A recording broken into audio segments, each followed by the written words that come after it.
Hey y'all, welcome to Weakness to Peakness. It's Adrian here, day 80. I know I'm about 5 days late, however, I've had a lot going on with the family, with the house, with all different kind of stuff just in my life. And it's going good, it's going in a positive direction. It's just a lot going on. Trying to make sure I stick to my fitness goals. And I've had a lot of questions from like friends and family and coworkers, like, "What am I doing? Hey, you're losing weight. You look amazing. This and that." The fact that it's being noticed is great, but there have been a lot of questions like, "Well, what exactly am I doing? How am I achieving what I'm achieving so fastly? What are the steps? How would I also do this?" Or, what would you recommend to a friend that's stuck in this situation? I'll be the first to say I'm not a doctor. I only have the knowledge that I have from the experience I've had. So there may be others out there that are better prepared for this, but I'm going to go into some real deep detail in certain areas and then just kind of an overall generalization of everything I would do if I was able to start over again to have myself even better prepared for this 100-day MacroFactor fitness challenge. Had I had all this knowledge kind of just packaged up and said, "Hey, I have this, now I can kind of really understand."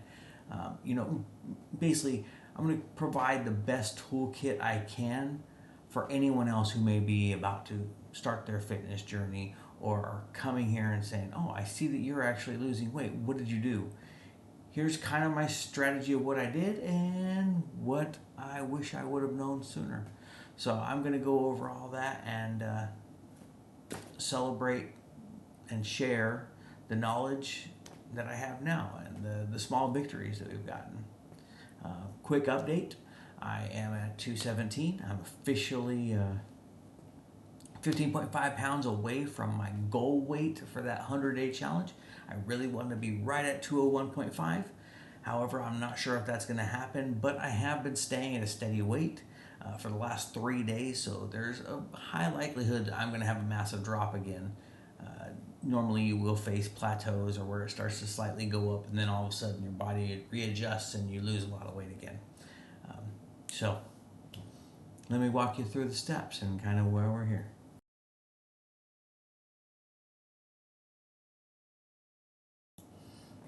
Okay, so the first thing we should start with is the strategy. Uh, this is kind of our game plan, our idea. Um, as I started my journey, I had one clear goal, I had one plan. I was ready to attack the world. However, I didn't plan on other things coming in to interfere. And that's probably the biggest hurdle that I faced. Had I had a little more foresight, I probably would have taken a different approach. And I wouldn't have just had a plan A. I would have had a plan B. I would have had a plan C. I would have had a plan D. I would have probably had every single plan I possibly could to sit there and say, "Okay, if this plan doesn't work, what is the next option I have? What is the next best option? What is the next thing that I can do to make sure that I don't have gaps, I don't fall as often, and when I do, they're more like a trip, or kind of like you caught your shoelace under your foot. You almost caught yourself, but you still caught yourself, and you kept going rather than falling down." Um, as many builders would say, you don't just build the house. You don't start with the roof, right? You start from the ground up. You have to have a foundation. You have to have a plan. You have to have a diagram. Exactly what are you going to do?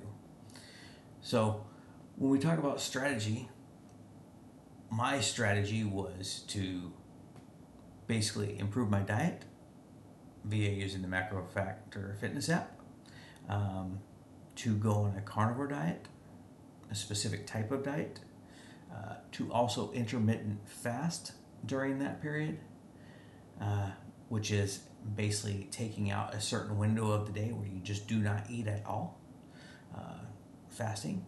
And then additionally, I was doing a specific workout routine just to start getting my body acclimated to working out again. Um, that was my beginning factor. What led me to that floor plan is these are the things you have to start asking yourself and talking to yourself and really document it down, write it down, or make sure that it's a key factor that, like, no matter what thought process you go on, that you have those factors there to say, what exactly are you trying to accomplish? Setting a clear goal. Like, what is your ultimate goal? Like, for myself, I was 250 pounds when we started this, and I said, my goal is to get down to 165 to 155 pounds. I want to be back at the weight I was in the military when I was very big and built up.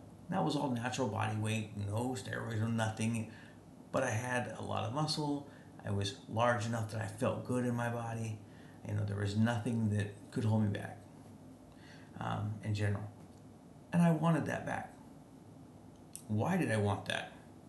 First, massively overweight. Heart issues. I was literally having like a rapid heart rate. I was having issues breathing, just reaching over to tie my shoes. A little bit of what I would consider kind of mental anguish. I don't know if you can tell from the first episodes and, kind of seeing my growth through this process, but I didn't know that I was depressed, I guess. I didn't know that I was sad. I didn't know that I had attained a mental weakness. Not that I was intellectually affected, but that there were things that having a strong body helped me have a strong mind in. I'm a very opinionated person. I'm very strong-willed. And I've always been someone who would go to bat for someone else. However, I noticed that a lot of those characteristics kind of fell behind because subconsciously, maybe even partially consciously, I fell into the trap of I'm embarrassed of myself, so I don't really want to put myself out there as much, even if it was to protect others. And that, I didn't like that. And those were some things for me. You have to look at what are the things for you. What is your goal? What is your goal from this process? Is it to lose weight just to look good in a bikini, or in swim trunks?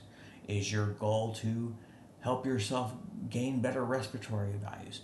Is your goal to better your mental mindset? Is your goal something else? Is there some other thing? Like, I want to be able to fit into my tux and I want to look sharp at my wedding. Whatever your goal is, set that goal. Make that your ultimate goal, and then create small goals along the way to milestone yourself, to basically say, think of it like a patio. You have this nice deck out in your backyard, but it's against the back wall. Well, let's say you have gravel all the way there. You don't want to walk on that barefoot, right?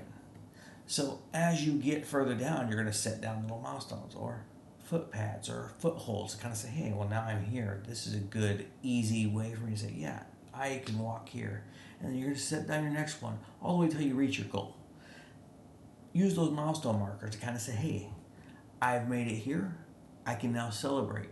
I may not be at my end goal, but yeah, I have set myself a clear guidance and goal. And it doesn't matter if I go left, if I go right, even if I take a step back to go back forward, as long as I know where my direction is and I know where my goal is, or that you know where your goal is, it's okay to slip, to go side by side, to go forward, to go back, as long as you know where you're going and that you're ultimately progressing. For example, there are times when you need to take a step back. I will tell you that during this process, I myself took a step back from my diet. I took a step back from working out. I have taken many different step backs, but in the ultimate goal of making sure that I can still successfully reach my goal. Don't be afraid of that kind of stuff. I would also suggest that you make sure you're certainly, absolutely, 100% mentally ready. You're going to push yourself. There are going to be times where you're going to want to give up. That's normal. Be willing to do it. Be willing to say, hey, you know what? it sucks today. You know what? I really just want a pizza. I want off this diet, blah, blah, blah. It sucks. It's horrible. Sometimes it's okay to sacrifice. Like I said, take that step back, but be willing to get back on the path. Don't just turn around, turn tail, and go back to where you started. Be mentally prepared for all the challenges ahead, because everything you plan for may, if you get lucky, you might be the 1% out there to get lucky, and everything's just going to fall in line. Every stone's going to be perfect, and you're just going to go straight down your path. But if you're like many of us, there are going to be boulders, there are going to be hazards, there are going to be things that are going to get in your way. And some things are going to make you have to sidestep to the right or sidestep to the left. Some things are going to make you have to turn around and kind of go back around and find an alternate path. Be prepared for that. If you don't have the mental mindset and you are not prepared for this, you will fail. It's like anything. If you are not prepared to put yourself through the worst for the best outcomes, then you're not going to get the best outcomes. You're going to get mediocre outcomes. You may be successful in the small terms, but you're not going to be able to push yourself beyond. So I say that is one of the most key factors. It's kind of like a smoker. You tell someone, hey, you should quit smoking. It's bad for your health, and it'll be so much better for you. Until they're ready to quit, they're not going to quit. Same exact thing for this. Until you're really ready to take on a diet challenge like this, or to really, better yourself, you have to really think it through and make sure that's actually what you want. I have nothing against anyone who maybe is overweight. Hey, I was the same thing. I'm still overweight. But I got to a point where I told myself I have two choices. I can either continue down this road or I can make a change. And I chose to make a change. So just be prepared for whatever choice you make, that you are 100% on board. Otherwise, you will sabotage yourself. I also say, be ready to fail. Because if you're ready to fail, then you're ready to succeed. Because sometimes you have to get in the mud. I mean, it just sucks. Sometimes you're going to trip. You're going to fall. You are going to fail. But that doesn't mean that, I fell off the wagon, so I guess I'll just stay off the wagon. No, it means you have an opportunity. You had a mistake. It's a lesson learned. It's an opportunity for you to get back and do it again.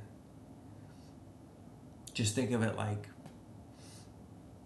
your first attempt, then your second attempt, your third attempt. How many baseball players out there, are hitting home runs on their first try? Not that many. And can they mimic it? Can they do it again? Can they do it again? No, it's repetition. It's practice. It's continuing that drive and continuing to improve. This is a slow process. Just be prepared for that.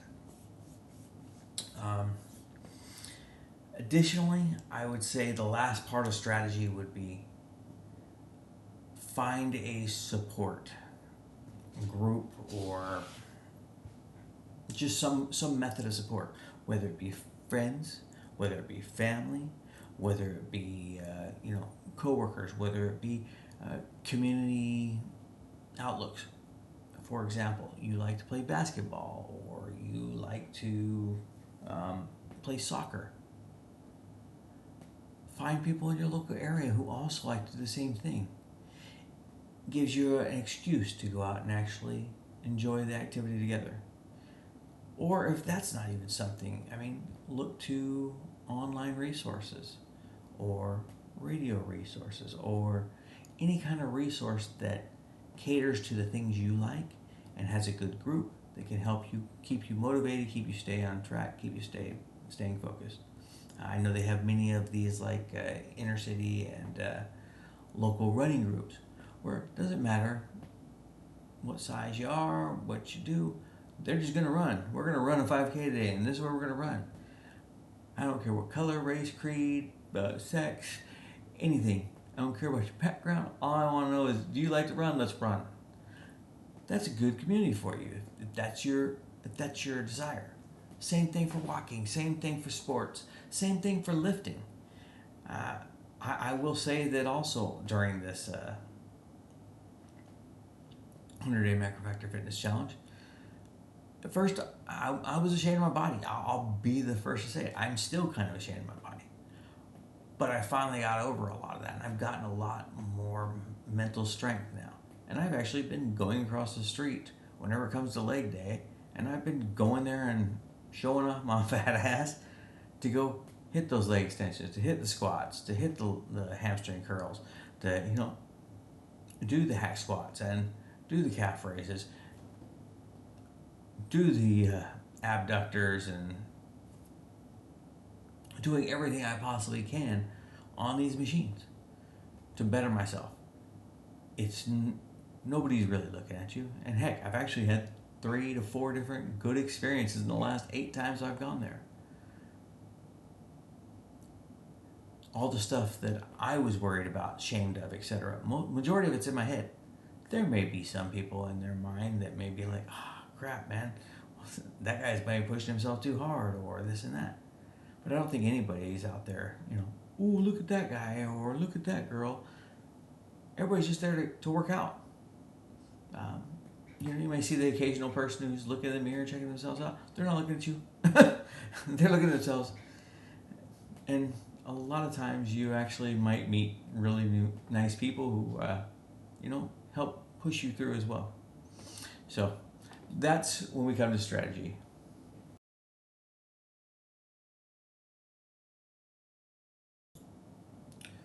Well, along with the strategy comes the toolkit. None of this is required. These are only tools that I'm suggesting to help you along the way. These things will increase your likelihood of success. However, they are not a requirement, and these are just suggestions. However, for me, they have been beneficial and absolutely impactful in my journey.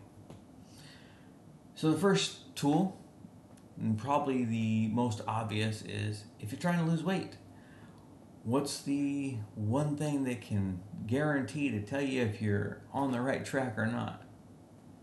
A scale. I would suggest getting a body scale. Perhaps if you can, a digital scale, recommended. And digital scales with potential other tracker options, such as body weight, total fat, total body water, skeletal muscle, etc., etc., etc., blood pressure, heart rate, whatever additional things you can get in there. The more the better. It's not absolutely needed.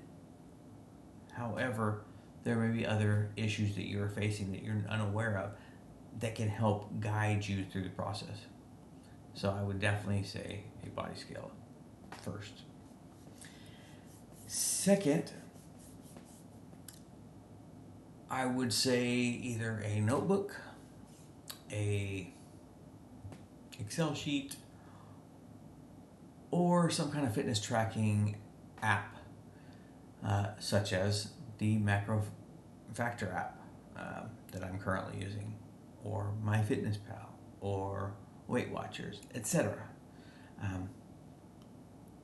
Something where you can log your food. What did you eat? When did you eat?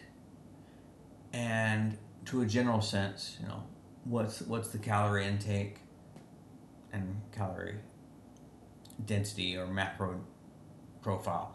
How much fat, how much protein, how much carbohydrates.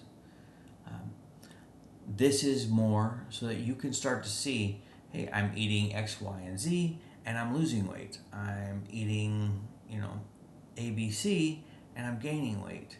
What's the difference? Is it time of day? Is it, oh, this has butter in it, and maybe I'm somehow reacting to butter, or maybe it's every single time I eat this. Well, wait, they say it's only 600 calories, but for some reason I feel like I'm gaining weight every time, or I'm getting bloated, or whatever the source is. you can start to see what your meal patterns are. You start to actually realize that, for myself, when I first started on this, I was talking about how, I was eating 3,000 to 5,000 calories a day and didn't even realize it because I wasn't tracking it. I was just munching when I was hungry. I had my normal 3 meals, and then I would snack in between.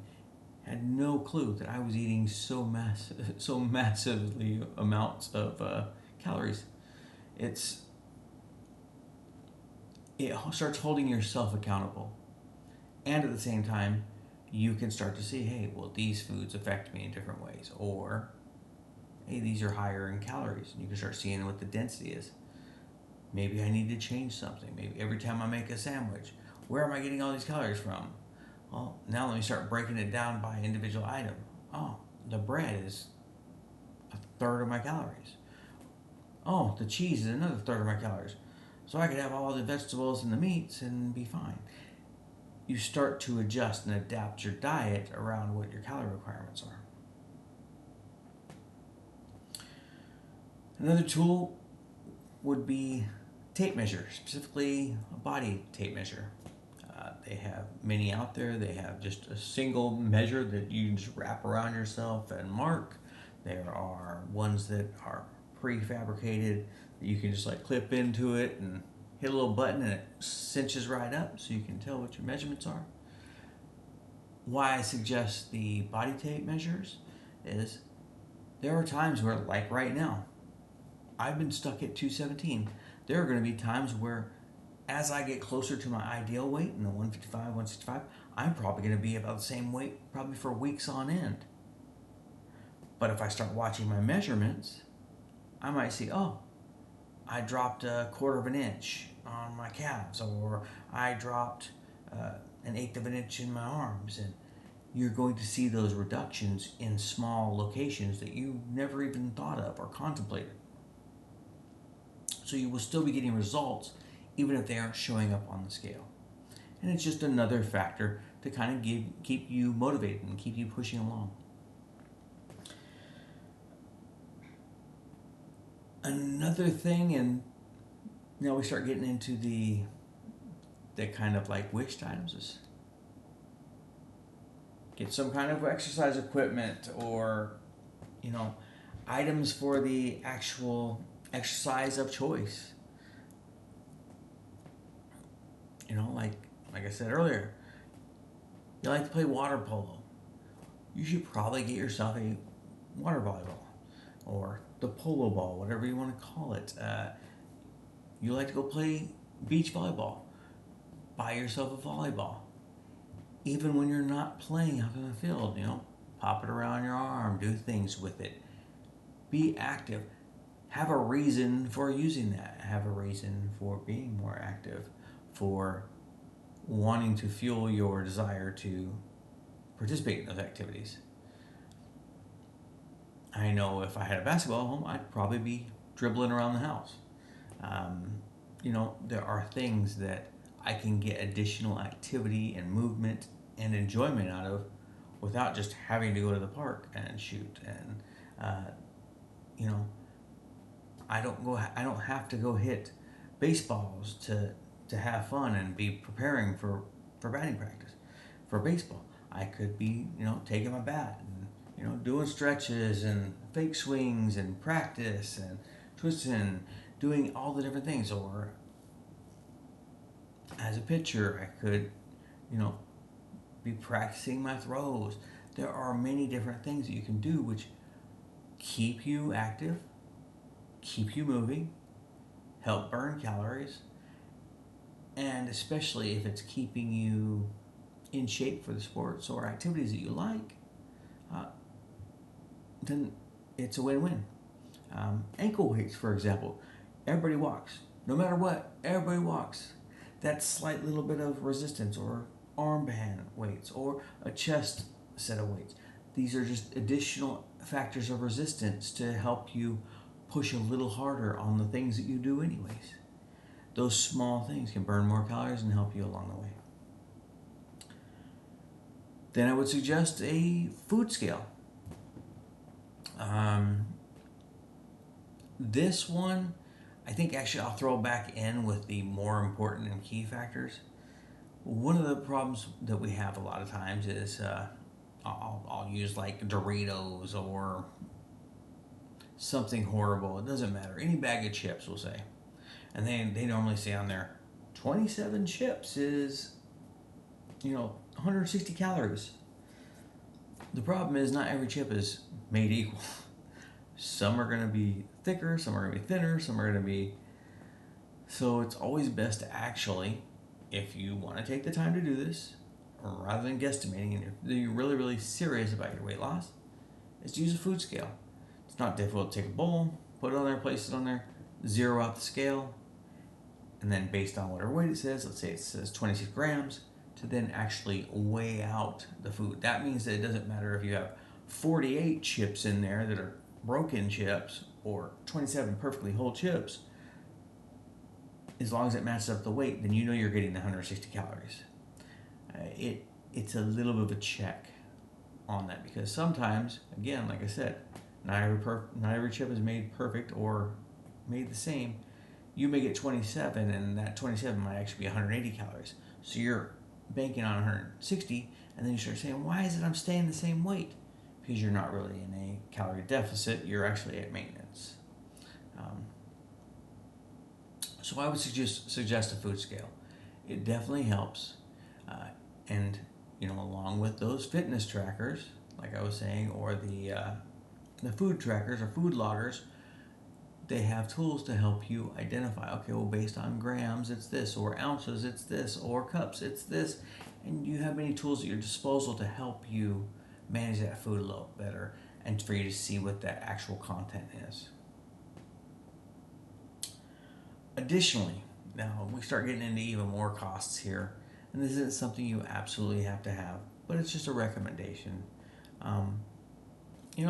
Like a fitness tracker, an Apple Watch, a Whoop, a Fitbit, a step counter, heart rate monitors, any kind of tracker that would help you to kind of keep track of your steps, keep track of your calories, keep track of, your heart rate, your exercise activities, those kind of things that can help you start to see, am I actually being active enough? Am I reaching a peak cardio fitness level, or am I staying, in the proper heart rates? Am I intaking the proper number of calories? But these things are just additive, and it can definitely benefit. I think, especially for those who want to go on this process and are trying to become more active, I feel like this would be very beneficial. And the last thing, this is one that I found towards the middle of my journey was massively beneficial. I didn't really think about it at first because it was more of, okay, I'll only use this when I absolutely need it. But this is a water bottle / shaker, or water or shaker bottle with measurements on it. For electrolytes, for pre-workout, for protein shakes or supplement shakes, or any other need, smoothies, whatever. The measuring bottle on it did one thing for me. I now knew exactly how many fluid ounces was in each bottle, so I knew how much water I was taking in. I knew how much protein I was taking in. I knew how much anything I was taking in that was being added to the bottle. And I could then use it as basically an enforcement of, I need to drink X number of liters or milliliters of water a day. I can now identify that because, I filled the shaker 3 or 4 times. This helped. This is, again, not something you absolutely have to have. However, if your body doesn't get enough water, you're also not going to keep yourself hydrated enough to build muscle or to also flush out as much fat through your kidneys, your liver, etc. So keeping that hydration going is good. And there may be other tools out there, such as influencers or motivational speakers or other, you know, fitness people or people directly at your sport of choice, or your, you know, something that keeps you going, some kind of motivational factors. Those tools are also there, like headphones or those items. Those are all miscellaneous. I suggest any of those, anything to keep you on track. And that's pretty much it for tools.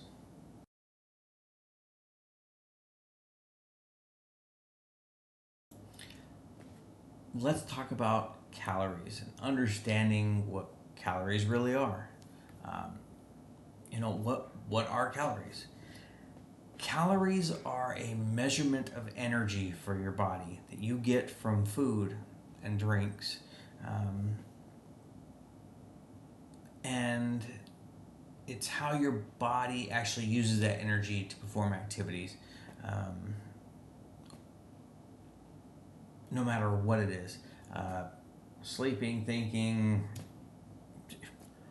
farting, resting, moving, anything that your body is doing. It is the energy source for your body to take activity or any kind of action.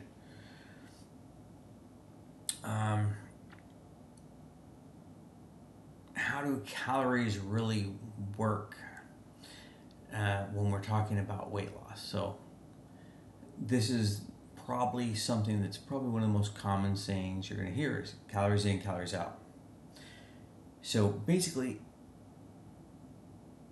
if you take in more calories than your BMR or your basal metabolic rate, which I'll talk about in a little bit, um, these calories that come from whatever you eat or drink have a value based on what they are, and that can be anywhere from, you know, the macronutrient level of 4 calories per protein, 4 calories per carb, or 9 calories per fat. And this is based on a gram value. But that's your calories in. No matter what you intake, you eat. Calories out, when we talk about that, it's what your body burns. So whether you're super active or you are super just sedentary and you're just kind of, I'm just sitting here all the time. Depending on how your lifestyle is, you're going to have a different amount of calories that your body's going to burn on a daily average. And if you're taking in the same amount as you're burning, you're in what we call maintenance. If you are taking in less than that value, then you're in what we call a deficit. If you are taking in greater than that value, then you're overeating. Now, there are some people who overeat with intention. There are some people out there who have, sadly, I don't want to say bad genetics, however, they have different genetics that cause them to require more to even put on weight. Whereas some of us are the exact opposite. Some people have thyroid issues or other hormones that cause them to hold on to more calories with less calories. And I'm not really saying that they're, no matter what, calories in versus calorie out. If your body burns so much, you're going to, but they don't burn as much. Let's say that. They could take in less, but they're not burning as much. So it's easier for them to stay in maintenance or possibly even overeating. So, how the calories behave, you have to understand what that balance is. So, if you're taking in more calories or you're consuming more calories than you're actually burning, then all those other calories are going to be stored as fat. And this is just a generalization. I understand there might be some people out there who are going to argue that, well, protein's not going to get stored as fat. It can happen. However, it's less likely. There is a much harder route for it to go through your body. And that's one of the reasons why high protein diets are so successful at fat loss. because it's much more difficult for you to maintain fat. However, if you burn or you take less, you take less calories in and you're in that deficit mode, or you burn more calories than you take in, your body will use that stored energy, leading to weight loss. And what is that stored energy? It is your current muscle mass, it is your fat stores, and water weight. So you are going to burn whatever energy is available to them. And when I say water, it's not really so much the water itself. However, it's the minor amounts of cellular activity within that water that you have. As water passes through your body, you're getting bits of fat in there, you're getting bits of amino acids, etc., etc., etc. Break down all these different kind of things. I'm not the best in when it comes to biochemistry, however, there's a lot there. So, when I say calories in, calories out, think about it not so much as the topic of, well, what exactly is calories in and calories out? Saying when I say calories in and calories out, I'm thinking take in less calories than what your body is burning out of it every day. And this will lead to weight loss. And the best way you can actually do that is by identifying what your daily calorie needs are. Your daily needs is all going to depend on factors like your age, your gender, your weight, your height, and your activity level. And the best starting point is, as I mentioned earlier, your BMR. So let's talk about BMR.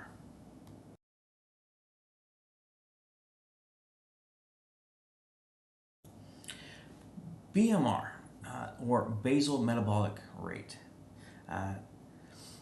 This represents the number of calories that your body needs to maintain basic functions like breathing, circulation, cell production, while at complete rest, like you're not doing anything. If you were in a vacuum, essentially it's the energy your body uses to keep you alive is the best way to put it, when you're not doing anything.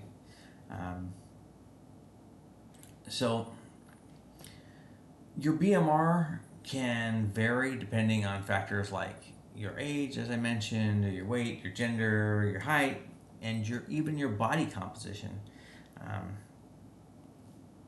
It's most often used as a starting point when you start to get into dieting, or to determine just what are your caloric needs daily.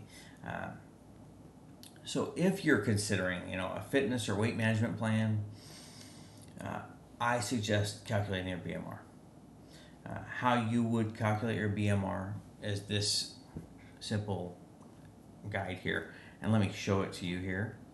So in this example, you're going to calculate your BMR by taking 66 plus 6.23 times your weight plus 12.7 times your height in inches, and then minus 6.8 times your age. So please see my example here. As you can see, the result of the BMR is 1923.81 calories a day. So let's say 1924 calories per day. This is because 66 plus 6.23 times my current weight, and this is my example of 217, plus 12.7 times 65, being my height, that's 5'5", minus 6.8 times 47, my age. Then we break down what is that in a simplistic form. So we do the multiplication factors first, and then we just follow the chart. So we say 66 plus 151.91 plus 825.5 minus 119.6, which ends up in that resulting factor of 19.23. 123.81 calories a day. So you would do this for yourself and kind of give yourself a rough guesstimate. This is your base metabolic rate, or your basal metabolic rate, and this is your base calories.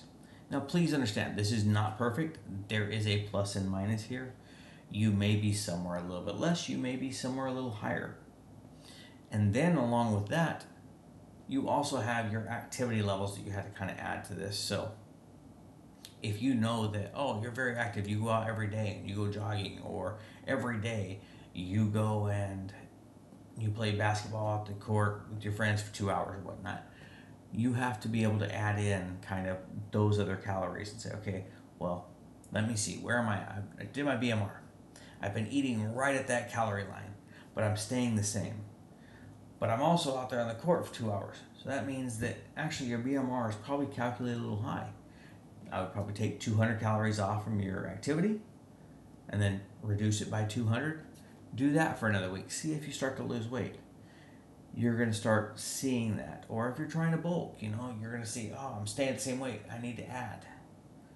This is just a starting point to kind of gauge where you need to be, but it gives you a good starting point to kind of start figuring out how many calories do I need to be at to lose weight or gain weight, whatever your goal is with this. So that's everything I have for BMR. Let's get into diet.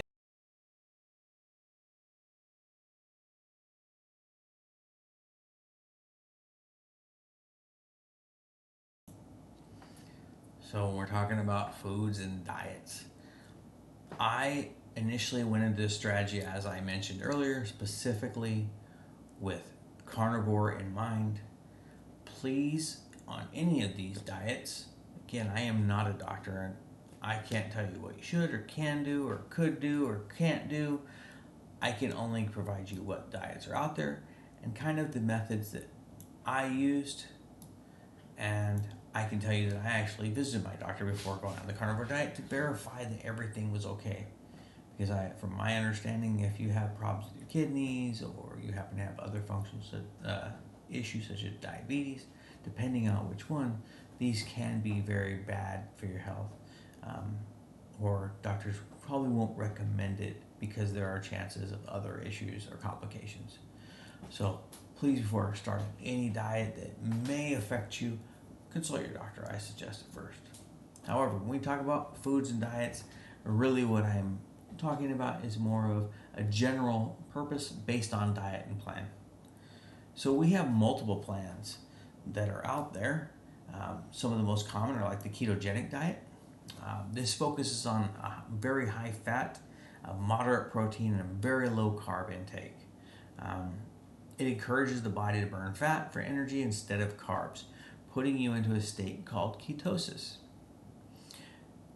The carnivore diet that I am on is very similar. It is also very high fat. However, it is not quite medium protein. It is high protein, high fat, pretty much no carbs unless somehow carbs are just included in the meat. Somehow carbs are included in the butter. Somehow carbs are included in whatever animal products we're using. So those two kind of fall into the same thing, and that's what I've been on. Another diet that you could also use is the Mediterranean diet. This is inspired by eating habits from many of the Mediterranean countries. It emphasizes on whole grains, lean proteins like fish, healthy fats like olive oil, and fresh fruits plus vegetables. It's great for overall health. Plant-based diets, like many of my friends who are vegetarian, vegans, these diets revolve around fruits, vegetables, whole grains, nuts, and seeds, and they cut out or limit animal products in the case of like our pescatarian friends, and can help reduce calorie intake when planned properly. I will say, I see the stuff that many of my vegan friends eat, and they can eat massive amounts of volume for little to no calories. You take a gigantic cucumber and some watermelon and many of these foods that they are eating, and you have high volume for very, very low calorie food because of the way the food is. Just sadly, you're just not going to get as dense of nutrition value in those, or caloric value, not necessarily nutrition value. Let me take that back, but caloric value.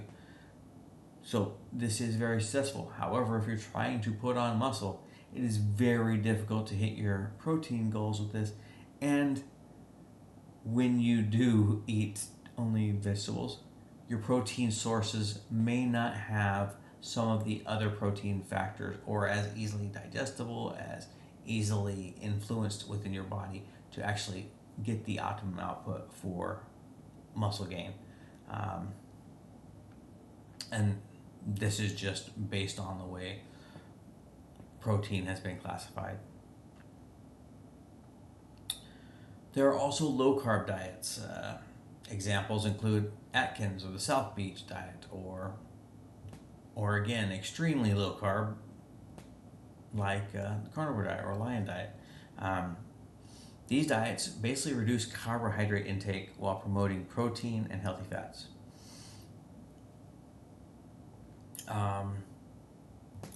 Or we can even go to a Weight Watchers diet.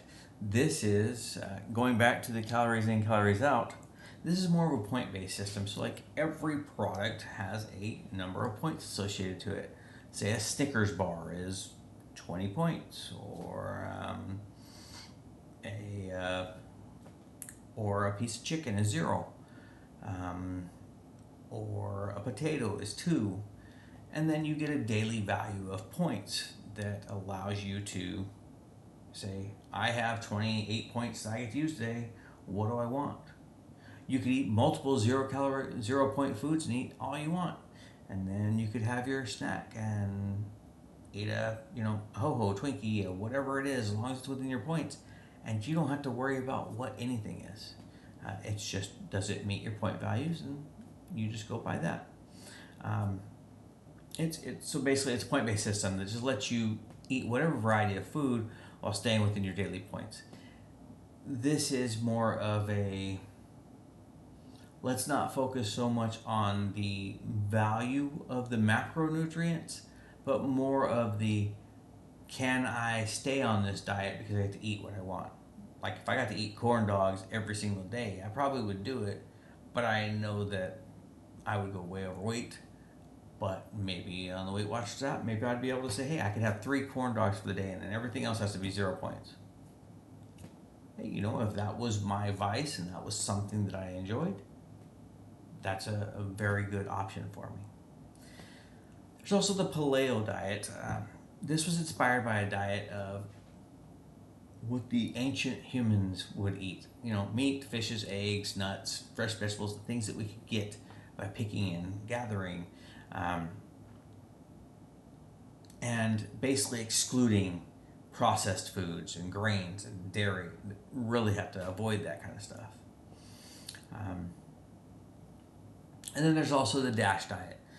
This was originally designed to lower blood pressure. However, there were weight loss benefits that were found from this. And this emphasizes fruits, vegetables, whole grains, lean proteins, and low-fat dairy, while limiting salt and saturated fats. I know that this worked very successfully. The DASH diet worked for a family member of my own. My mother, before she passed, was actually on the DASH diet prior to her getting her first pacemaker. And it worked. So I could say it worked. It sucked, because that meant that I had to eat a lot of this stuff too, but it worked. And so you have many options at your disposal. And you just have to think of what are the foods and what are the things that you really want. What is your goal? Again, back to that strategy, and what's your long-term, what can you mentally handle? If you can go extreme, I would say keto or low carb. If you can't go extreme and you're really like, okay, I have to have all sorts of foods, what are the foods that you have to have? Are you wanting lots of fishes and chickens and, healthy fats, olive oils? You want that flavor. Are you good with a lot of vegetables? Are you good with a lot of fruits? You want your whole grains. Maybe you want to go Mediterranean.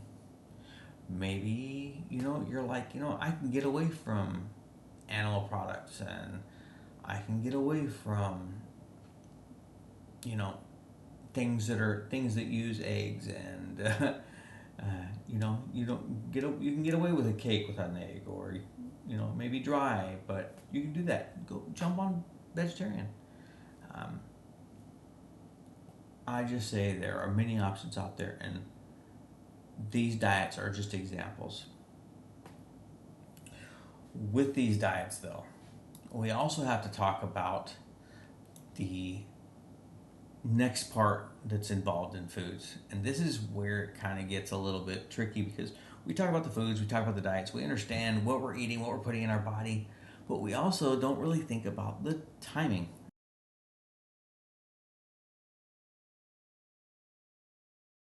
And this is another reason why I kind of suggest the fitness trackers or the food loggers, is because timing does play a role in your eating. Some people are great on the traditional 3 meal a day. Some people do horrible with it. Some people are great with what we call OMAD, or 1 meal a day. That can be really stressing if you're only having 1 meal a day and you have to go through the whole day not eating and you're very active, etc., if that's not right for your body. Some people, such as bodybuilders, or even many I know racers and bicyclists, they do 5 to 6 meals a day. Very small portions, things that they can stay eating and still be taking in food. Basically, their metabolism is just running all the time. Their stomach's just churning and taking in those nutrients and pushing them out. But it's not so impactful that you're just like stuffed to the gut and down the rim. They do 5 to 6 meals a day. And then there are some people who do something similar to an OMAD, but yet not exactly, where they can have 3, 5, however many meals they want. However, they have a window called intermittent fasting. So I'll get into each one of these and kind of the benefits and the breakdowns. But these are the most common. Basically, these are the, I'm trying to think of this, but these are like the food windows or the timings and style.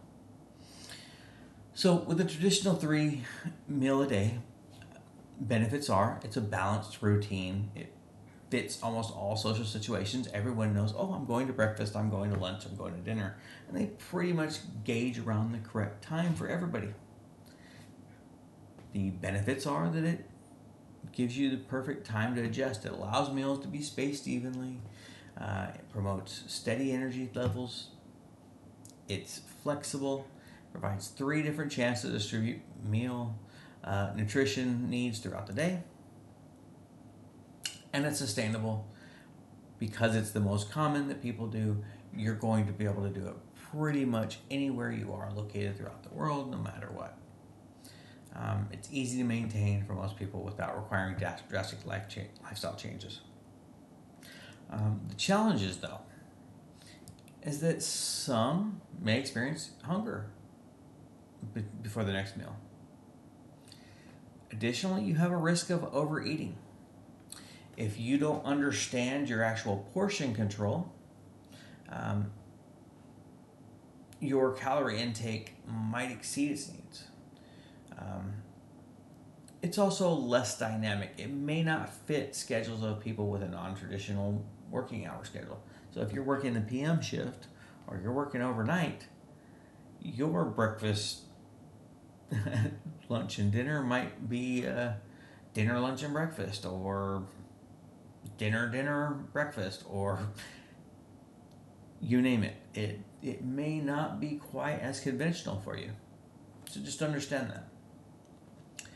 The OMAD, 1 meal a day, benefits is it's very simple. It's simplicity at its best. Reduces the need for meal planning. You know you're eating once a day, and you only have to cook once. You only have to clean once. You definitely know that you're going to be within your calorie control because you only get to eat once. So you're going to make sure you have everything you can that you can take in.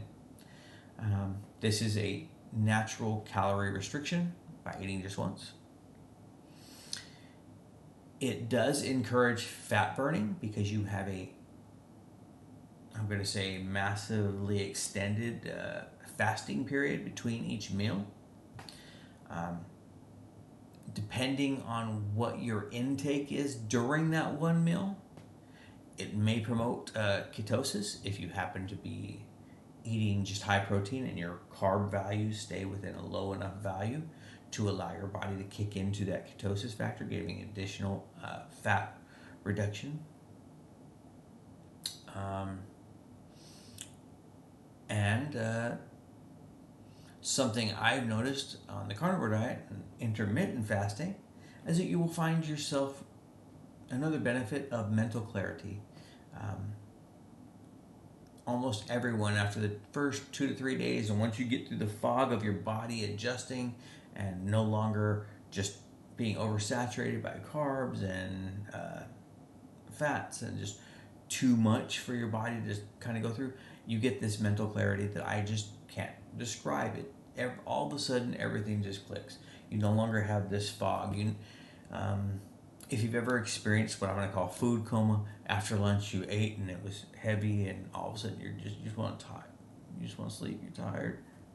That experience, that fog that you have there, where you're just trying to keep yourself going, that's gone. It goes away. That kind of mental clarity, where everything you're on the go. Doesn't mean you're going mile a minute, but you're on the go and you're good to go. You're able to focus on the task or multiple tasks very clearly.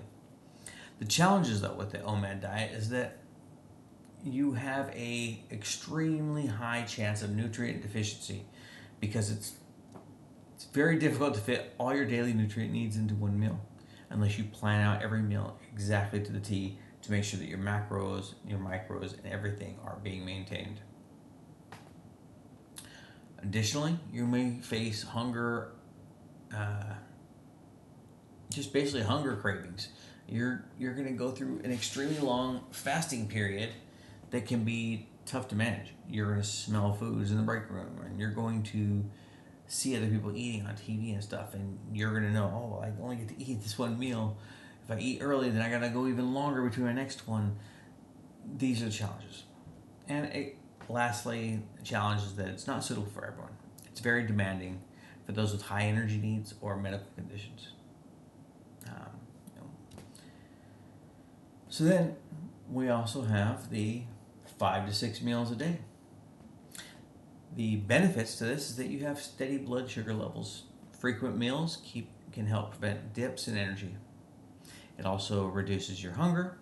Regular eating will minimize your extreme hunger factors and reduce binge eating risks because you're already eating. You're not so much going to want to snack or, I guess, divulge from your path because you already know, oh, another meal's coming in 2 hours, so I don't want to eat anything else because otherwise I might be full or I might not take my food.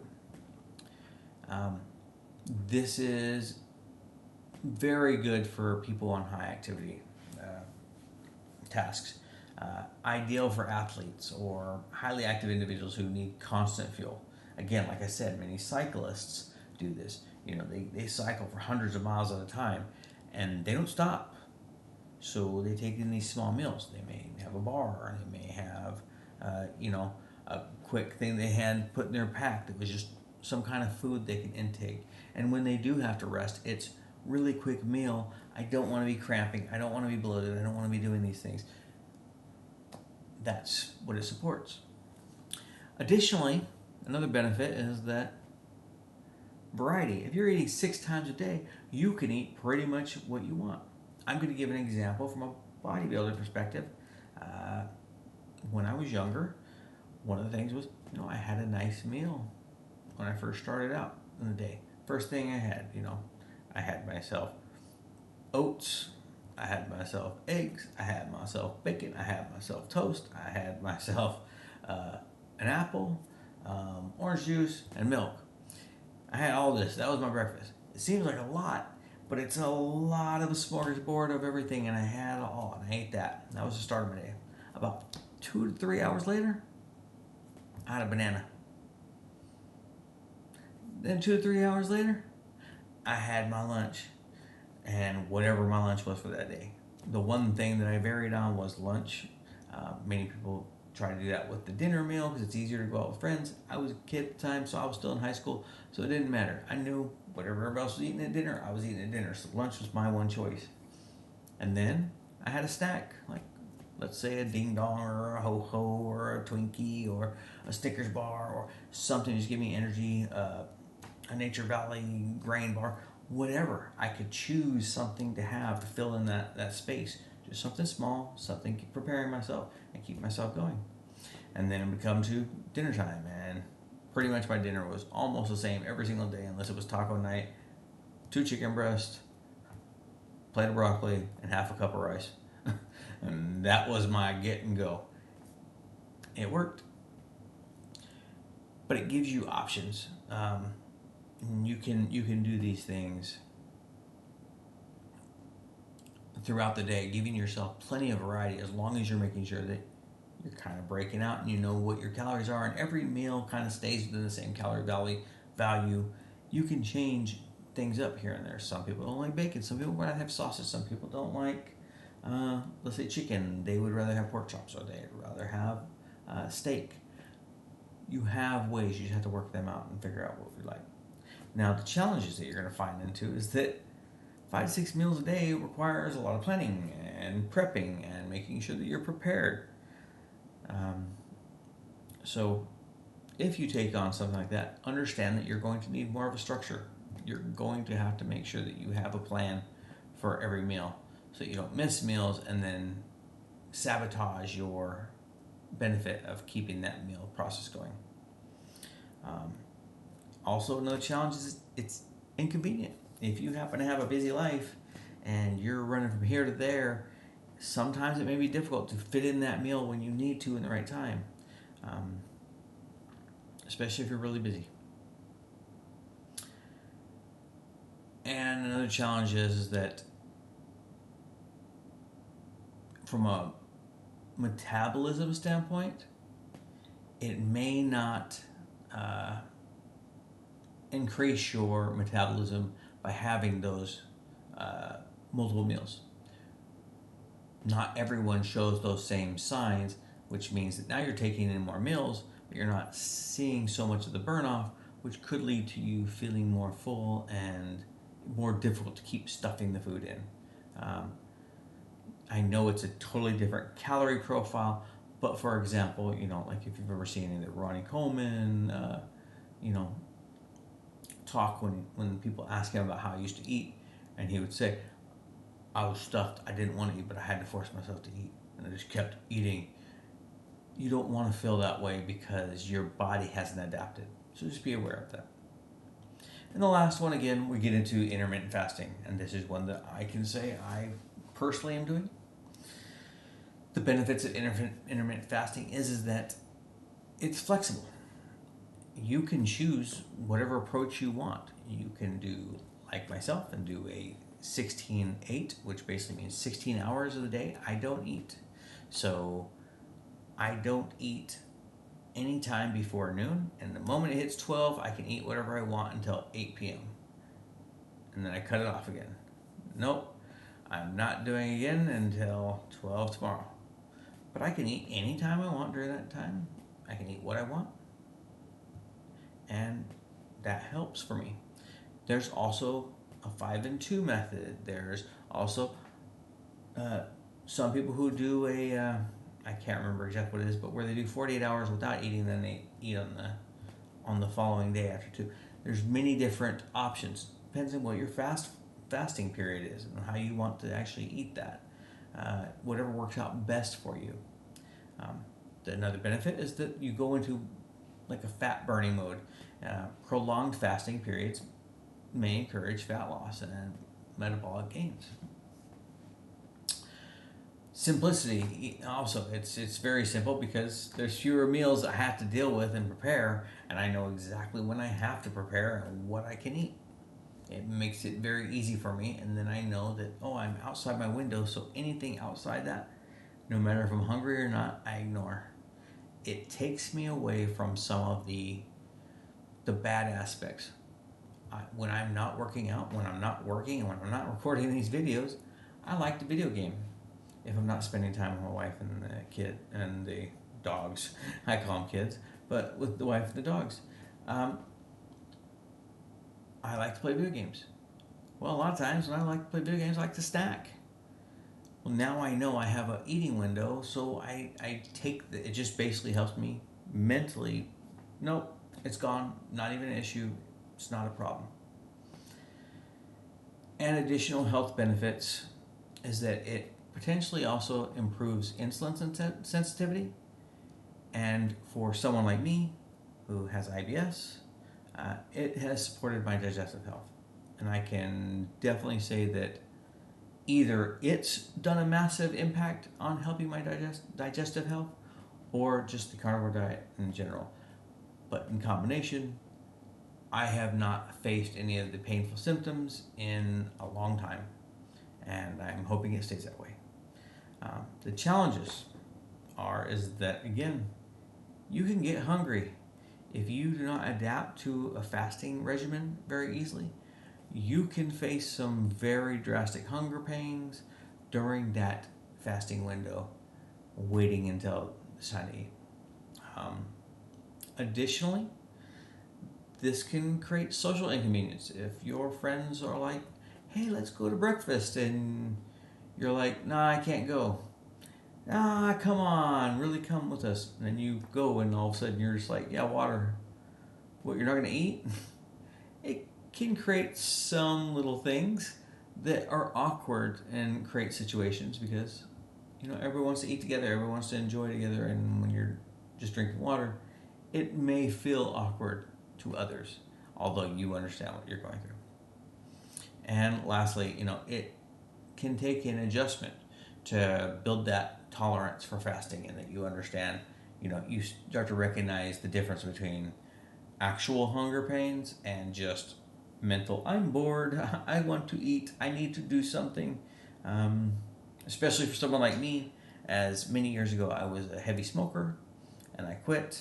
Heck, I think it's 12 years ago now. But before that, I smoked almost a pack a day. That was another thing to then take on, and now I'd be like, okay, the moment I replaced that, what do you think I replaced that cigarette with? Food. It's almost the same exact action. The only difference is I'm doing this rather than this. So it just turned into this, and you're going to have to build a tolerance. So I kind of have this table here that kind of breaks down, by convenience and energy levels and hunger and nutritional balance and weight loss. Please look this over and understand that this can help you. Maybe it will help you decide, what are your eating windows? What would you really like the best to benefit you? And ultimately, whatever plan you choose on, whatever eating style you choose on, whatever food method or diet you choose to take on, it's all going to depend on yourself as an individual, your lifestyle and your preferences. What are you looking for? Are you looking to simplify things? Or you want things to be flexible? Do you want sustained energy? Do you have a specific health need? Do you have a specific weight loss target? These things all have merits, and it all comes down to you as the individual.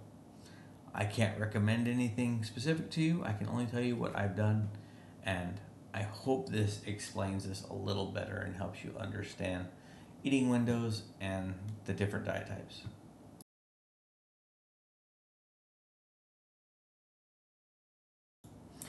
Now, I've talked a lot about food, breakdown of how those calories get into your body, um, the different food, structures and diets, and even the windows in which you eat. But another important factor that a lot of people don't seem to realize is that Another big, huge factor for your body is rest, relaxation, and honest to goodness, sleep. Now, every individual is a little different, and sleep may be a 4 to 10 hour window depending on your age, your uh, exercise levels, your activity levels, and just your overall ability to sleep and rest. Without this rest, it's just going to be incredibly difficult for you to maintain your diet. Or really, I mean, pretty much any weight loss on this journey. Are you finding yourself, exhausted if you take on this kind of weight loss journey? Are you finding yourself difficult to reach your own goals? Be aware that some of these fluctuations may just be the lack of sleep.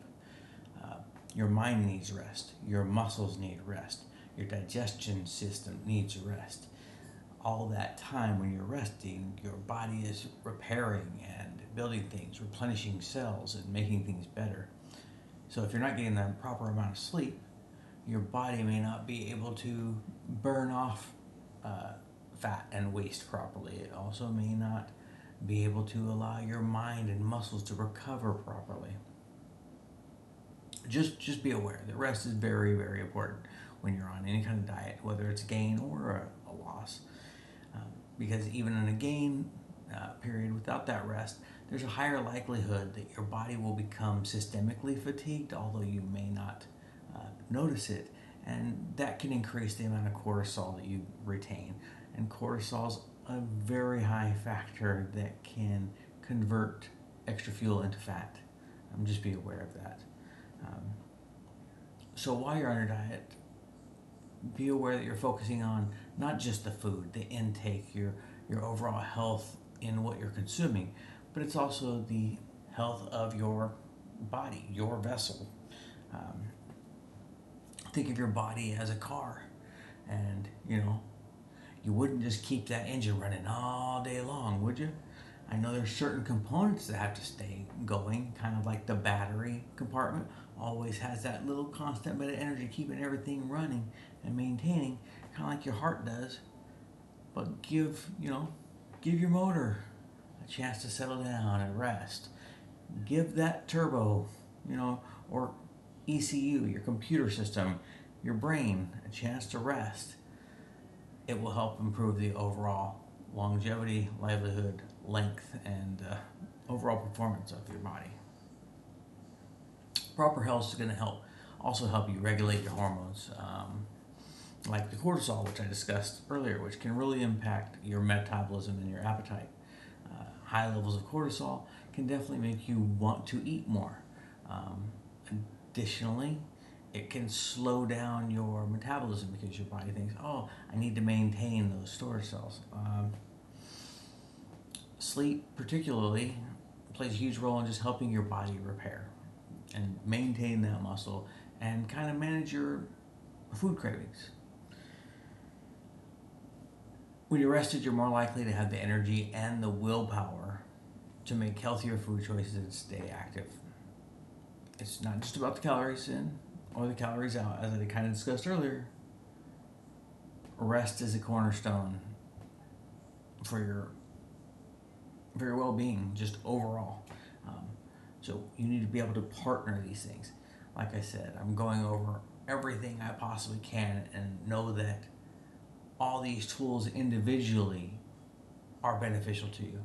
But together, I have found, at least in my journey so far, that by combining them, I'm getting the most out of this challenge. So I just wanted to share this knowledge with you. And that's all I had for rest.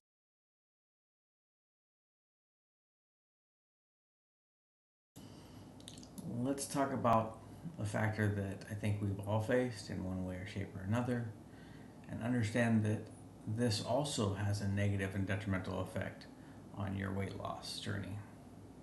And this is stress.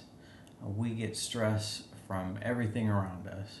You know, we happen to get less paid than we expect, or suddenly our rent increases, or suddenly someone quit and now you're responsible for additional roles on your job.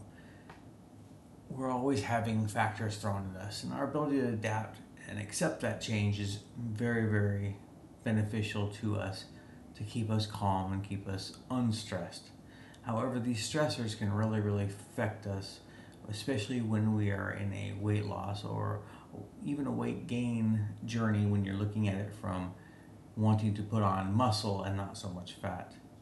So be aware that stress management is going to play a key role in your weight loss journey, because stress can interfere with your body's ability to shed pounds effectively. And here are the reasons why. One is a hormonal impact.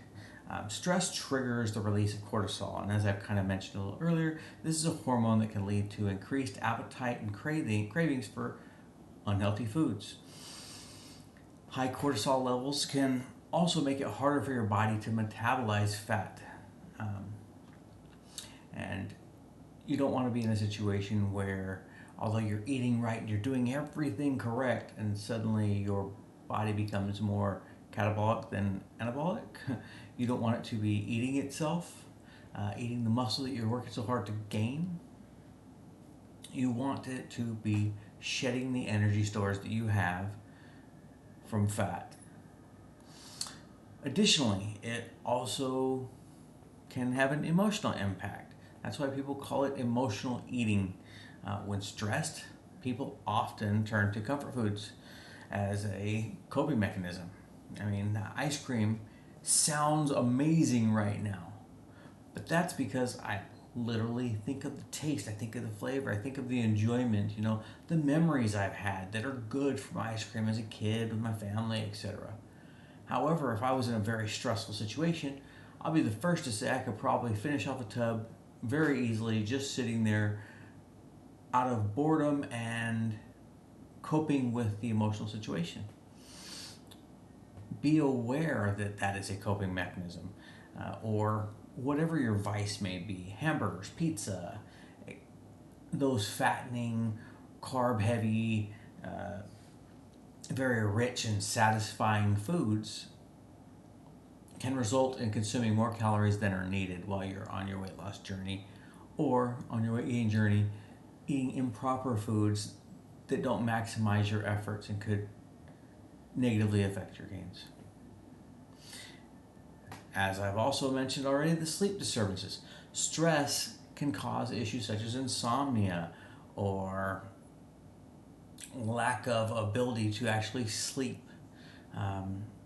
And this will affect your sleep quality, where you're tossing and turning, or you just literally cannot sleep, which disrupts your hunger regulation and your ability for your hormones like leptin and ghrelin, making it harder for you to maintain healthy eating patterns.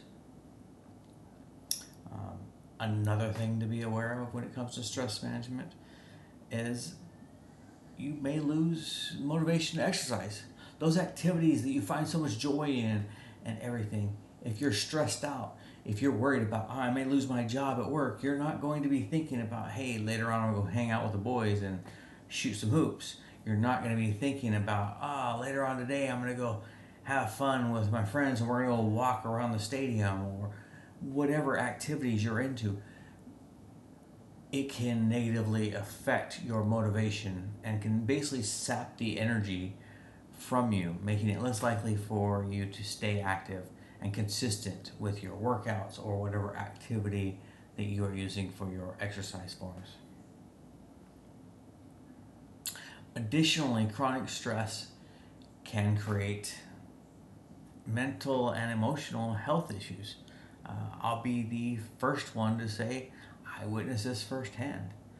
If I were to go back several years, I technically earned my way into a position and was ecstatic beyond my years. However, I took on a role as an IT manager and I was technically sound and prepared. However, I was not mentally prepared for the games, the networking, the you scratch my back, I scratch yours situations that I was going to be placed in. I was expecting the scenario to play out much more like a technical business. However, when you start to get to those positions, it's really about the relationships. Yes, you still have the technical function, but the relationships affect her. And those situations caused me so much stress that I actually gained majority of my gray hair. Much of it is now back because I'm older. However, I used to have a big patch of just gray, like a little circle. I started to lose hair. These are some factors that can take place if you allow stress to become a chronic situation where you can never get out of it. Think of like a hole that you dug yourself into and then the shovel broke and there's no ladder and you're just deep enough that you can reach, but you can't get yourself out, and you're just constantly crawling, digging, and you're either filling yourself in or you get lucky enough. Okay, I'm building myself a step from my crawling and efforts. You either find your way out or you just continue to make it worse on yourself. Don't allow yourself to be in that situation. If you find yourself in a chronically stressful situation, find a way to rid yourself of that stress. And it's not so much that, hey, you can just get rid of the stress, but find something that makes that stress not as impactful. Find your calm, find your happy place. Don't allow that to lead to negative self talk or a loss of focus on your goals, which can basically derail your weight loss or gain uh, in a negative manner. Don't allow that to happen. And that's one of the reasons why I say manage stress. Um, Managing stress through activities like meditation, exercise, proper sleep, other hobbies will help you maintain hormonal balance. It'll support healthier habits and keeps your mindset in a positive and resilient during your weight loss or weight gain journey. Um, so stress is another big factor, and just be aware these are steps, these are hindrances that can come into play, but at the same time you have the ability and capability, and be willing to reach out to others or discuss the situations with others if need be. You're not in this alone, and there are others out there who may be facing similar situations or that may just be there to help you voice your concerns and your issues, to help you get through that moment so that you can remain in that healthy place.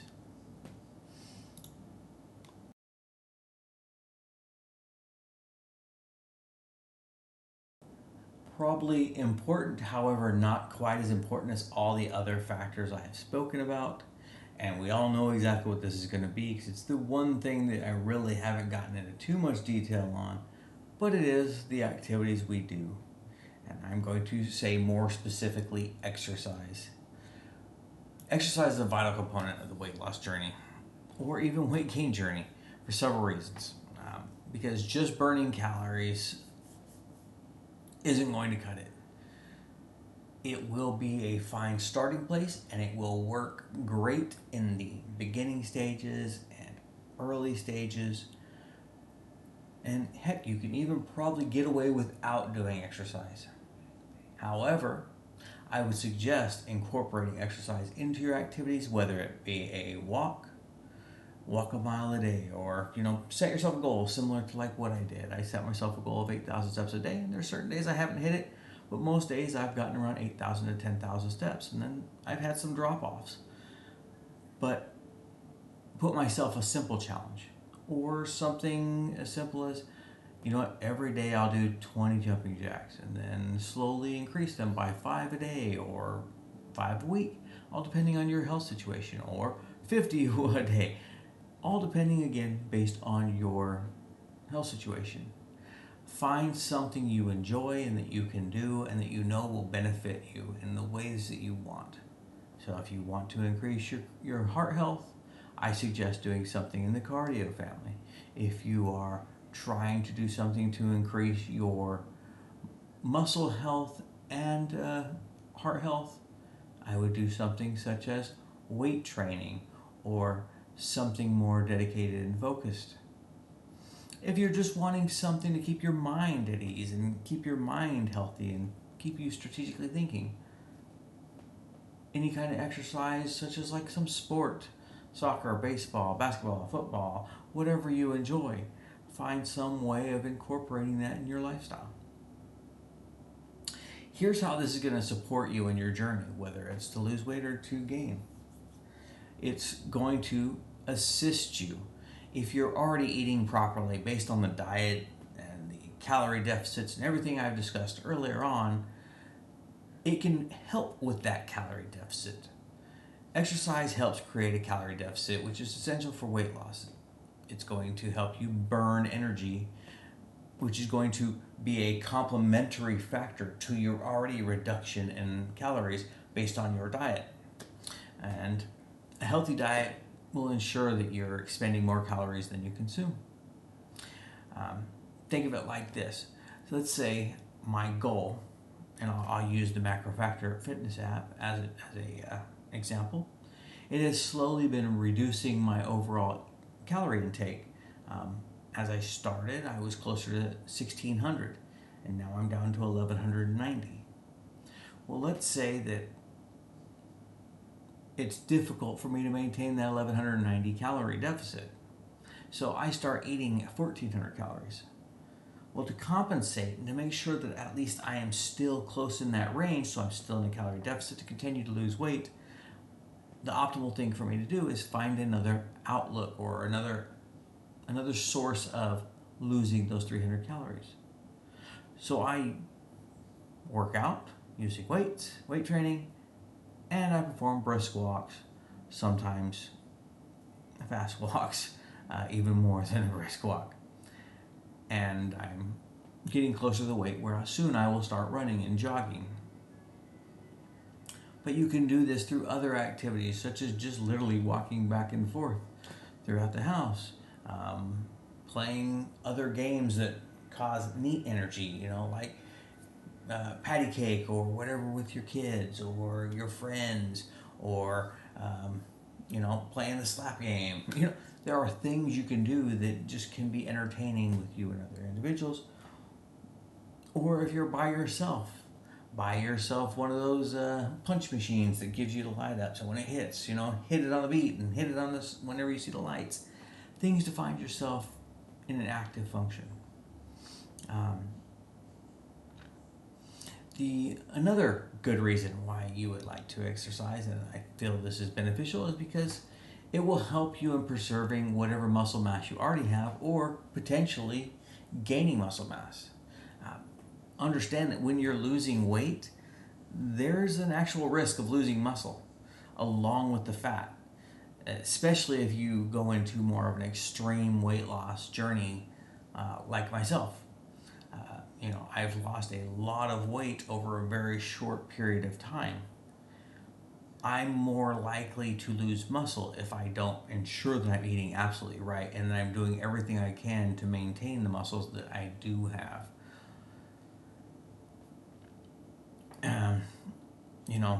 So along with that fat, you're going to lose some muscle mass no matter what. The weight's going to come from both sources, but you want to try to maximize the weight loss from fat. And exercise, particularly strength training, helps maintain muscle mass, which is crucial for a strong, healthy body. I'll add on a little bit of a note here too as well. If you happen to be younger than 40, 45, do weight training as you would, I'm saying, as a kid, unless you happen to have any other outstanding medical issues that prevent you from doing so. Go heavy, go hard, as little as reps as possible to get the most gain out of the least amount of time.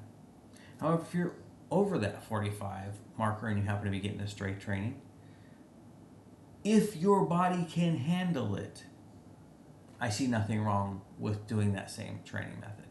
However, as a suggestion, I would say find where your strength lies. What is your 1 rep max, or at least what you feel like is the farthest that you can push? Bring that down to between 75 to 80% of what that max is. Make that your weight. Do more reps.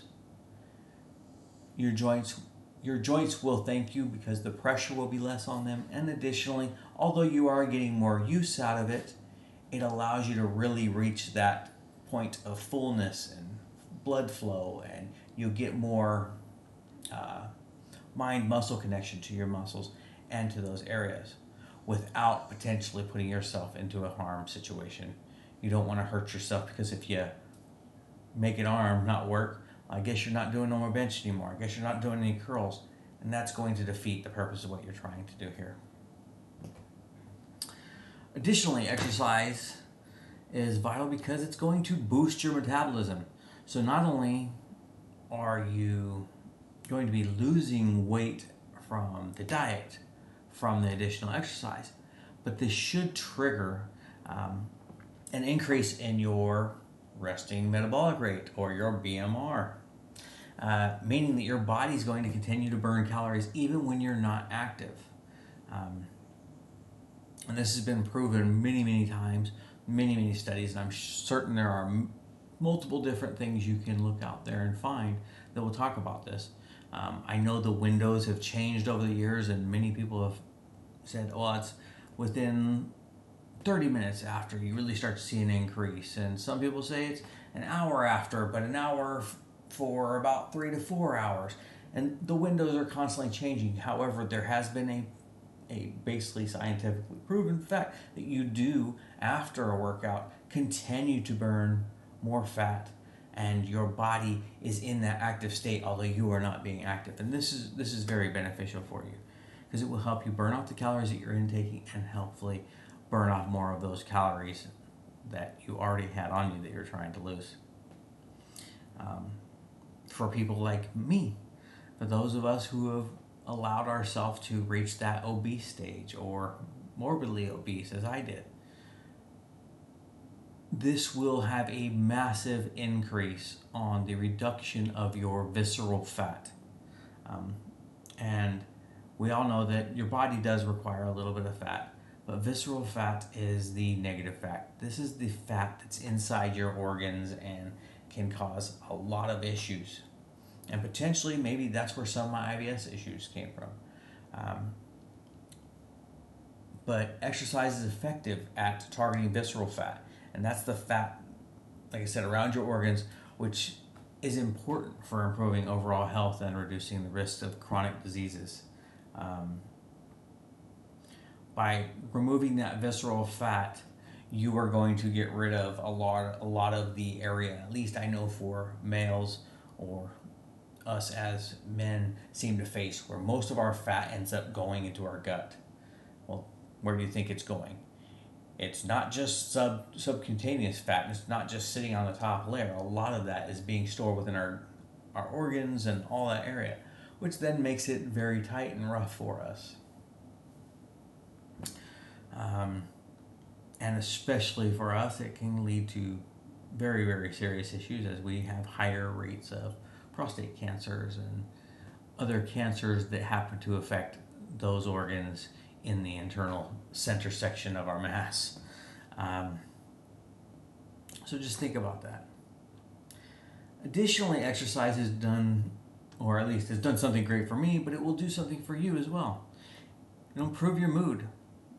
I mean, while you're doing it, it may suck, but live in that suck, because the moment you're done, you're going to be like, oh my God, I feel so good. I feel pumped. I feel like I'm ready to take on the world. And remember how I was talking about stress management? It helps reduce that stress. It helps get that off your mind. It gives you an outlet to, if you have any anger, you have any issues, let it out. Just let it out. You know, think of it like that, like a rage room, but it's going to not only allow you to destroy the things that are imaginary in your mind that you can't do anything about, but it's also going to help you build up, you know, your temple, you, and make you better in the best possible ways. Physical activity releases endorphins. Additionally, you know, the feel-good emotions, similar to dopamine, which can improve your mood, reduce your stress, and help you stay motivated and committed in your weight loss goals. And lastly, as we start to age, you know, muscle will begin to deteriorate, and there will be a point where you're not really going to gain it. And the only thing you can do is try to maintain it. Um, Exercise will be really important in that long term for those who want to live to 100, who want to live to 120, and try to hopefully break some records or whatnot. It will help you support your long-term success. People who incorporate regular exercise into their routines are much more likely to sustain their weight loss and health goals in the long run. Just think of it as it's not just exercise; it's a lifestyle. So whether it's walking, dancing, cycling, running, weightlifting, whatever, find an activity that you enjoy. And that's pretty much it for the exercise category.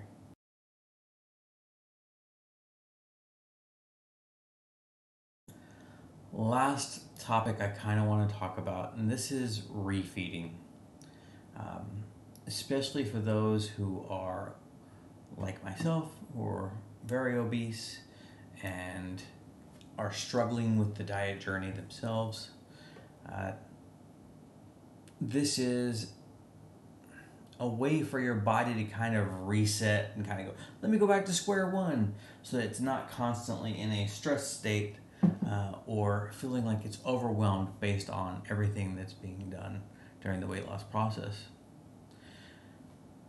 Refeeding during a weight loss diet involves intentionally increasing your calorie intake. Often this focuses on readdition to like carbohydrates after a period of caloric restriction. Um, this strategy is really designed to counteract some of the negative effects of prolonged dieting, such as your hormonal imbalances, reduced metabolism, or even weight loss plateaus.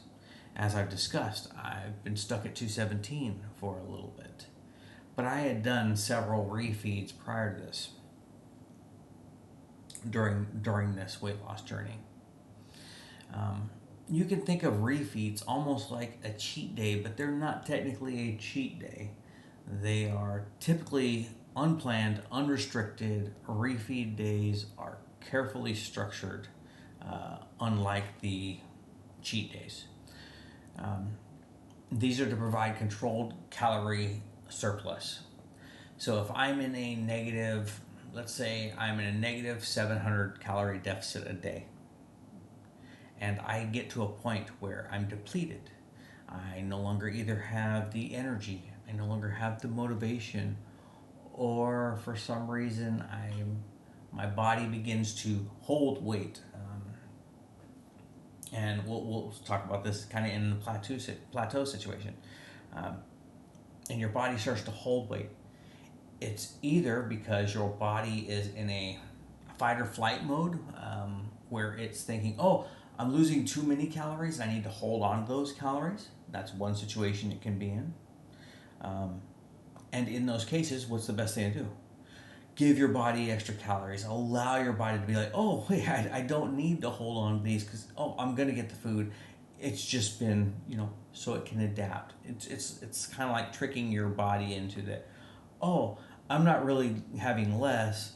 It's just they're giving it to me at a different time. So let me go back to my normal way of operating. Or, like I said, you feel like you have no energy, you are just exhausted. That means you may have a deficiency, either not just a calorie deficit, but an actual calorie deficiency or a micronutrient deficiency. There may be something that your body is actually telling you, like, I absolutely need this, or I'm going to shut down. Sometimes, and I hope we understand the difference between emotional cravings versus your body telling you, I need something. And if you can realize and relate the two, there's times when your body is going to be like, I need a pickle right now. And you're like, what the frick? I don't really care for pickles, or I don't want pickles. It's because your body relates that pickle to either some mineral or some nutrient or something that it used to get when you had those items. So taking in that refeed might actually be good. Be aware of that. And I would suggest, at least based on my findings so far during this weight loss journey, is that my first 6 weeks went perfect. Then I actually hit a little brick wall. My energy just fell off a cliff. I had no energy. I had no motivation. I was literally at a point where I was like, I started to feel sick. Um, I went into a refeed. I upped my calories to be much closer to my maintenance calories, which means like if my BMR at the time was 2,100 calories and I was eating 1,500 calories, I jumped it back up to 2,100 calories. And I did this for 2 days. And I actually went a little over. I won't lie.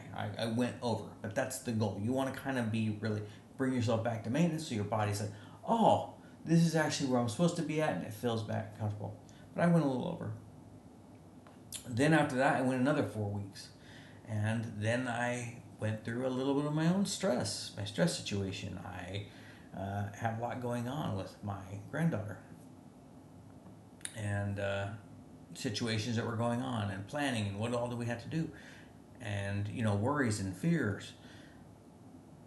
Well, I went into a refeed mode again. I allowed my body to take in more weight. And yes, I went back up about 3 pounds, but then the moment I stopped, like within 2 days, it just fell right back off and I started rapidly losing again. Just know the primary reason why you'd want to perform a refeed is to temporarily boost the levels of your leptin. This is a hormone that regulates your appetite and your energy expenditure, which can decline if you're in extended calorie deficit. So as I said, I went from 6 weeks to then 4 weeks, and then I had like a cheat day somewhere in there. But I almost would suggest, especially for someone who's heavier like me, if you're in the morbidly obese to obese range and you're on this diet, I would say do 4 weeks and then have 3 to 5 days of refeeding again. Then go back on your diet. Do it for 4 to 6 weeks. Wherever you feel comfortable, do another refeed.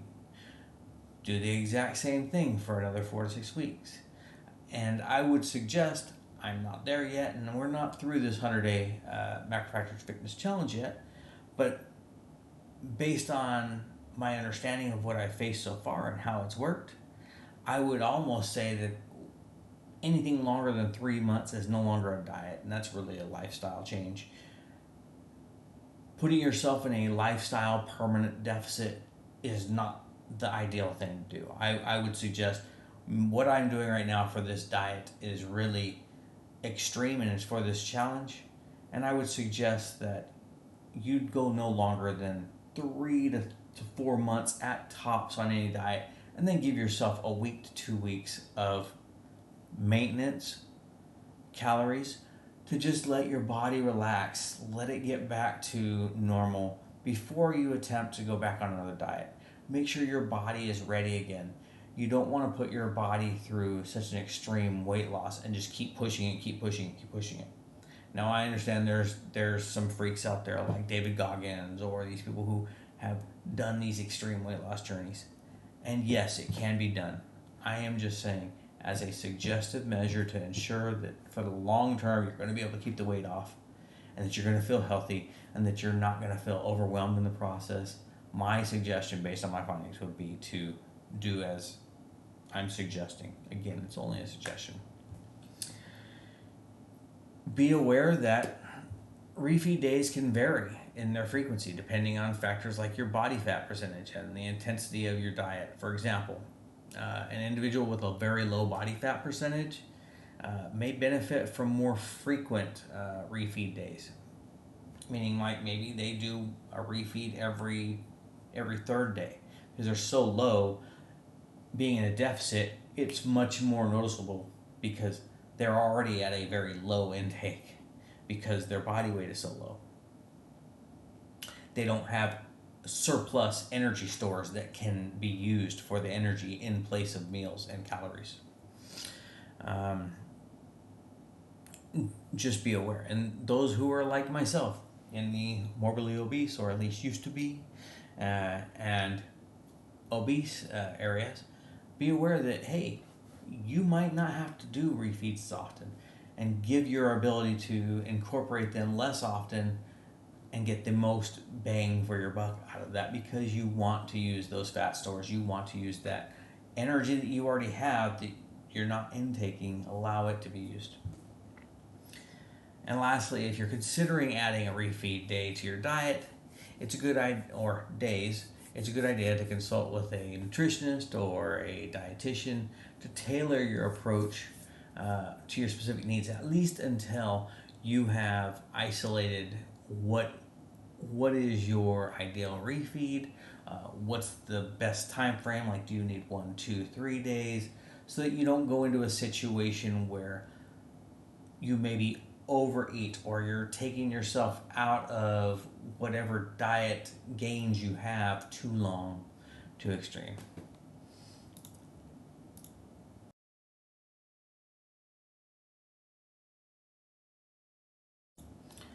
Now, as I said, I was going to tell you all this stuff based on all the research and everything I found that was beneficial to me. I will say that the largest benefit to myself in this weight loss journey was identifying really the breakdown of calories. For many years, I knew that calories in, calories out was important, but I never actually understood the true necessity of macros. I never really understood how they actually played into my overall calorie outlook. As I got more into, okay, I understand that now for every gram of fat, it's 9 calories, and for every gram of protein, it's 4 calories, and for every gram of fat, it's 4 calories.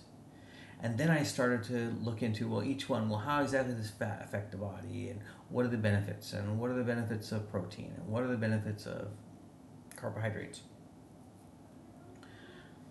What I found was protein was the highest and most beneficial calorie that I could take into my body. For one, was that it's only 4 calories for every gram. Additionally, protein has a thermic effect, meaning that it actually requires your body to use energy to process the energy that is taken in, which is also very awesome. If I know that I'm going to be taking in, and I'm just going to hypothetically say here, if I'm going to take in a carb and it's 4 calories and it takes no energy until it's actually used, that means I took in 4. If I take in 4 calories of protein, but yet it uses even a half a calorie to process it, then that means I'm getting 3.5 calories rather than 4. So although we know what the actual numbers are, we start to see that, hey, okay, this is helping me. So the more I intake, I'm even getting more of a reduction in that total overall calorie content while bringing in those stores. Additionally, protein is the building block of muscles.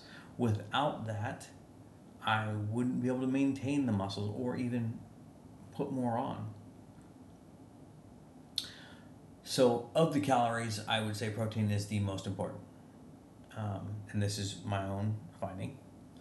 I have also found that high protein diets, whether it be high protein, medium carbs, or high protein, medium to high fat, whichever one you choose, I would suggest one of those based on my findings. And this is just based on my weight loss journey. I would say those so far have been the best and ultimate in any diet I've ever been on. But it does come down to an individual person. Again, like I said, speak with your doctor, see what they think.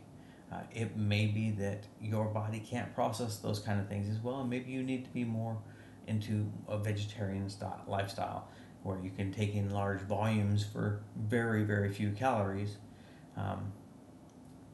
to lose weight. I also wanted to say that going on carnivore has been life-changing for me. I've done my best to get the best possible lighting so that you can see that although I do have rosacea, and you can still see I have a little bit of the red butterfly that comes across my nose and across the other cheek. You probably noticed that I don't have all of the pimples, all of the scabs, everything that I had on my face when I first got on here. My skin conditions have cleared up drastically. I still have a little bit of flaking every now and then, but almost all dandruff or eczema or whatever it is that is on my face and on my hair is gone. Additionally, I feel more. I'm going to say that you can see in my face that I'm starting to hollow out. The fat is going away and my cheeks are getting thin, and I actually have a jawline again. But I feel fuller. My skin doesn't feel brittle or ashy or any of the other conditions that I had previously. So I will say that that's another thing that I've identified, is that at least for me, it has helped. The IBS has gone, like I said earlier. And exercise is pivotal. Even just as simple as walking. I started at about 8,000 steps just walking back and forth in the house, and I was hitting probably 140, 150 on my heart rate. Now I can walk 2 miles in about 40 minutes, and my heart rate never really exceeds 130. I am increasing my VO2 max, my respiratory health, my heart health, and my overall health. And this is even wearing a weight vest and ankle weights and wrist weights. I would also suggest is reminding yourself of where you started. And I know some people may not like this, but for me, it was a very humbling experience. And that's why I can say I truly empathize with anybody who's in the same situation or even worse than I was. I understand how difficult it is. I understand that there are going to be things out there you say you can't do. Don't focus on what you can't do. Focus on what you can do.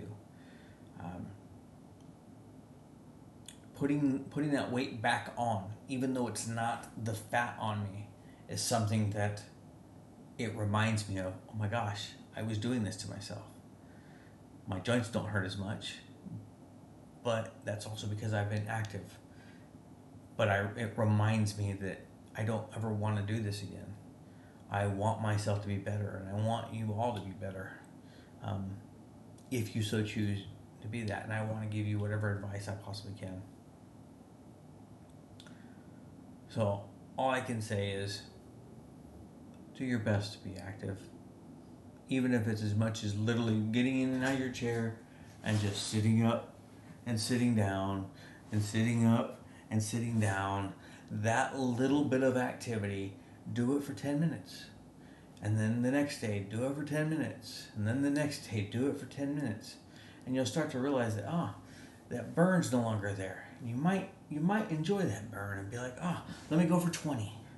What's the next thing I can do? Maybe I get up and I twist. And maybe the smallest action you can take is still an action. I would say, what is that? Kung Fu Panda, if anybody ever saw the original one, there was a line that I can only share here and say this was the most important thing, was when he said, there is only do or do not. There is no try. So either you take the plan and you do the action, or you don't. I plead that you do. I hope that you do. Because if you do the action, nobody can tell you what you can or can't do. You know what you can do because you did it. Take the actions, take the steps, put together a plan, put together a strategy, put together multiple plans so that you don't allow yourself to fall into the trap like I did. The first learning, like I said, I started with a very simple exercise routine. I want to build up the biggest muscles, and that's all I'm going to focus on. I'm going to do chest, I'm going to do back, I'm going to do legs. Oops, I forgot one of the key factors, and I didn't do shoulders, so I started to add in, incorporate shoulders. And then, I'm starting to get a good feel here now, and I'm not really feeling it so much, those big muscles. Let me add in my biceps, let me add in my triceps. Let me add in my calves, let me add in my forearms, let me add in my traps. Be prepared to flex. What are the things that you need? Your body will tell you, your mind will tell you. And especially as you start being more and more successful, you're going to want to push yourself more. Don't allow yourself to become complacent during the process. If you find that, hey, it's difficult to perform one of those things, then take the effort and say, okay, well, whatever that one thing is, either make it a focus item or make all the other items focus items so that it's easier when you have those just as a habit and it's just it's just clicking and going and going. It doesn't matter. You got that in the bag, and the only thing you have to focus on is that one thing that you can then put forward on that. I hope a little bit of this knowledge was helpful to you. I hope that in the future you will be able to use this as a guide. And I thank you all for watching. And hopefully in 20 days, I will hopefully be somewhere close to around 201.5 pounds, since that's the max I can be in this contest. I'm at least hoping to be at 202. But we're at 217 today, 20 days. Let's go, everybody. And thank you so much for watching. Have a great day.